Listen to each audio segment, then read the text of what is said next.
नमस्कार friend, study Byron में आपका स्वागत है। चलिए, सेंट्रल बैंक ऑफ इंडिया 2023 की भर्ती है। इसका पेपर 2024 फरवरी में होगा। चलिए, सफाई कर्मचारी के लिए बहुत टॉप के जीके जीएस के मोस्ट 20 क्वेश्चन है। ठीक है, इंपॉर्टेंट।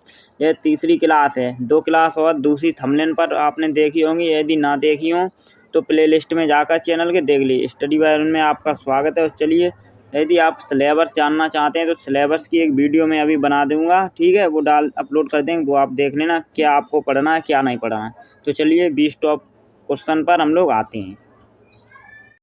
चलिए फ्रेंड, तो अपने क्वेश्चन नंबर पहले पर आते हैं हम, और चलिए शुरू करते हैं सीरीज को। ठीक है, तो पहला क्वेश्चन है हमारा, आने अकबरी के लेखक कौन है? तो आने अकबरी के लेखक हैं अबुल फजल। ठीक है, अबुल फजल आने अकबरी के लेखक हैं। ठीक है, ऑप्शन नंबर 20 का करेक्ट आंसर। चलिए, क्वेश्चन नंबर दूसरे पे चलते हैं। क्वेश्चन नंबर दूसरा है हमारा कि भारत का राष्ट्रीय गीत वंदे मातरम। ठीक है, वंदे मातरम किस ग्रंथ से संकलित है? तो ये आनंद मठ से संकलित है। ठीक है, ये ठीक है। चलिए, क्वेश्चन नंबर तीसरा पे चलते हैं। क्वेश्चन नंबर तीसरा हमारा, राष्ट्रीय विश्व पृथ्वी दिवस कब मनाया जाता है? तो आप सभी को जितने भी दिवस और पुस्तकें जरूर याद कर लीजिए, एक ना एक पूछी जाएगी। ठीक है, तो ये 22 अप्रैल को मनाए जाते हैं। ठीक है, चलिए अगले क्वेश्चन पर चलते हैं।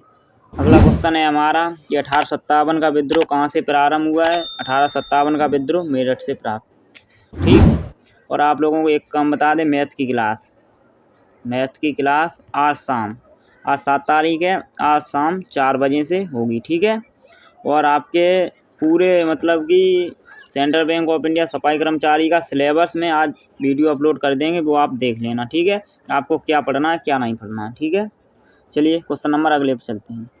क्वेश्चन नंबर हमारा अगला है कि निम्नलिखित में से कौन सा गोलमेज सम्मेलन 1932 ईस्वी में हुआ था? तो आप सभी को ये पता होगा कौन सा हुआ था। ये तीसरा गोलमेज सम्मेलन हुआ था। ठीक है, 1932 में। चलिए, निम्नलिखित में से किसने सभी तीनों गोलमेज सम्मेलनों में भाग लिया था? तो देखो, 3 गोलमेज सम्मेलन हुए थे, उसमें भीमराव अम्बेडकर तीनों गोलमेज सम्मेलन में गए थे। ठीक है,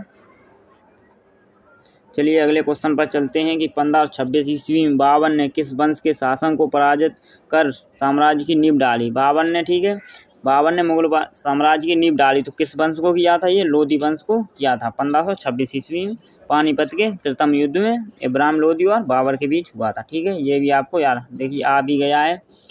पानीपत का प्रथम युद्ध कब हुआ है? तो 21 अप्रैल 1526 ईस्वी में हुआ था, बाबर और इब्राहिम लोधी के बीच। ठीक है, चलिए अगले क्वेश्चन पर चलते हैं।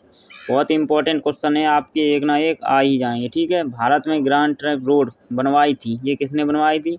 ये शेरशाह सूरी ने बनवाई थी। ठीक है, और वीडियो यदि आपको अच्छी लग रही हो तो लाइक जरूर कर दीजिए और चैनल को सब्सक्राइब कर लीजिए, जिससे कि आपको जैसे ही हम वीडियो अपलोड करें आपके पास तुरंत नोटिफिकेशन आ जाए। ठीक है, और वीडियो आप लोग जल्दी से, क्योंकि पेपर कम समय 1-1.5 महीना ही बचा है। ठीक है, आने अकबरी के महान ऐतिहासिक ग्रंथ कृति हैं। आने अकबरी किसने लिखी? अभी तो ये पहला क्वेश्चन ही था, अबुल फजल एकदम इसका करेक्ट आंसर है। और आपकी जो लोकल लैंग्वेज आती है 30 नंबर की लोकल लैंग्वेज, उस पर भी कैसा पेपर आता है उसकी भी वीडियो हम बनाएंगे। ठीक है, चलिए अगले क्वेश्चन पर आ गए हैं। ठीक है, अगला क्वेश्चन है हमारा कि हिमालय पार की नदियाँ हैं। तो हिमालय पार की नदियाँ कौन सी हैं? देखिए, जैसे कि पहले मैप बनाते हैं भारत का। देखिए, ये ऊपर का मैप है, यहाँ से एक नदी निकलती है, इसे बोलते हैं सिंधु। क्या बोलते हैं इसे? सिंधु। ठीक है, और यहाँ से एक निकलती है, इसे क्या बोलते हैं? सतलज। इसे सतलज। यहाँ से एक ऐसी निकल के बांग्लादेश में आती है, बंगाली खाड़ी में, इसे क्या बोलते हैं? ब्रह्मपुत्र। ठीक है, तो हमारी हिमालय पार की नदियाँ कौन कौन सी हो गई हैं? ब्रह्मपुत्र, सिंधु और सतलज। ठीक है, एकदम करेक्ट आंसर है। चलिए अगले क्वेश्चन पर चलते हैं। अगला क्वेश्चन है हमारा कि हड़प्पा सभ्यता का सर्वाधिक मान्य काल है। तो हड़प्पा सभ्यता कब से मानी जाती है? तो 2500 ईसा पूर्व 2500 ईसा पूर्व से 1750 ईसा पूर्व तक मानी जाती है। ठीक, हमारे इतिहासकारों में मानी है। चलिए अगला क्वेश्चन है कि गुप्त वंश का संस्थापक कौन था? तो गुप्त वंश का संस्थापक कौन है? तो ये श्री गुप्त हैं। गुप्त वंश के संस्थापक। देखिए, आपको कोई ज़्यादा विशेष क्वेश्चन गहराई से नहीं पूछे जाएंगे, बाहरी से पूछे जाएंगे। ठीक, चलिए अगले क्वेश्चन पर चलते हैं। अगला क्वेश्चन है हमारा कि कुचिपुड़ी किस राज्य का नृत्य शैली है? तो ये किसका है? तो ये आंध्र प्रदेश राज्य का नृत्य शैली है। ठीक है, इसका correct answer option number B है। चलिए अगले क्वेश्चन पर चलते हैं। अगला क्वेश्चन है हमारा कि सबसे प्राचीन वाद्य यंत्र कौन सा है। तो सबसे प्राचीन वाद्य यंत्र कौन सा है, तो इसका करेक्ट आंसर डी है, एकदम बीड़ा इसका सही आंसर है। चलिए क्वेश्चन नंबर अगले पर आ जाते हैं कि भारतीय अर्थव्यवस्था कैसी है। तो भारतीय अर्थव्यवस्था कैसी है, ठीक है, तो ये एक मिश्रण अर्थव्यवस्था है। तो ऑप्शन नंबर डी इसका करेक्ट आंसर है।